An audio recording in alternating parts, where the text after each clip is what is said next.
Kan kalau kita berharap ya PDIP itu bisa melanjutkan apa yang dibuat oleh Pak Jokowi, tetapi mengaplikasikan sila kelima keadilan sosial ini, yang selama ini kan menjadi anak haram.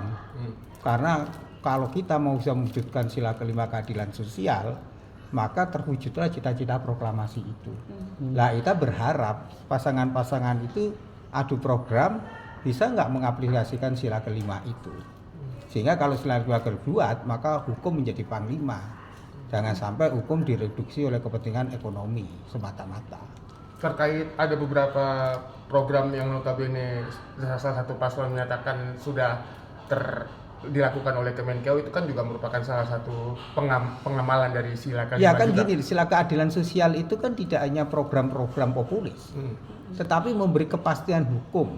Kalau hukumnya itu pasti, sehingga di dalam hukum yang pasti itu memberi jaminan usaha itu transparan, usaha itu tidak lagi dihambat, tidak lagi ada KKN. Lah itu kalau itu bersih, ya dengan otomatis kesejahteraan tercipta. Kan kita ini terlibat karena biaya politik yang tinggi.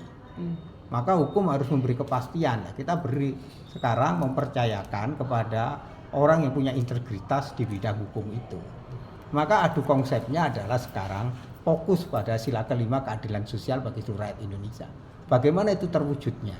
Ya salah satunya harus ada Pak Hukum dikembalikan menjadi panglima dari semuanya. Harapan ke depan. Ya karya ke depan ya kayak berharap para capres-capres itu ya adu visi misi, adu program, adu gagasan, tapi program-program itu yang bisa direalisasi dengan apa? Dengan ukuran parameter yang jelas. Kalau dari sisi Ganjarnya sendiri, Romo melihatnya seperti apa terkait program dan visi misi? Iya, karena semua yang saya lebih melihat dari 3 calon itu mana yang membuat kita mereka yang punya komitmen penegakan hukum itu. Ya biar publik ya menilai. Oke, Terima kasih Romo. Ini menurut Romo gimana? Ya kita lihat bisa menguntungkan bisa merugikan. Kalau sentimen publiknya negatif ya akan merugikan. Ya kita ujilah nanti.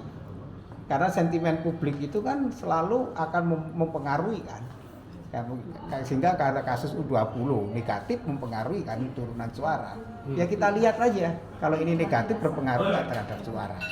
Karena kan surveinya masih sifatnya sementara. Apakah mereka melakukan hal itu bukan jadi kayak siap mati gitu, siap tempur? Ya enggak lah, jadi mereka punya hitung-hitungan semua kan.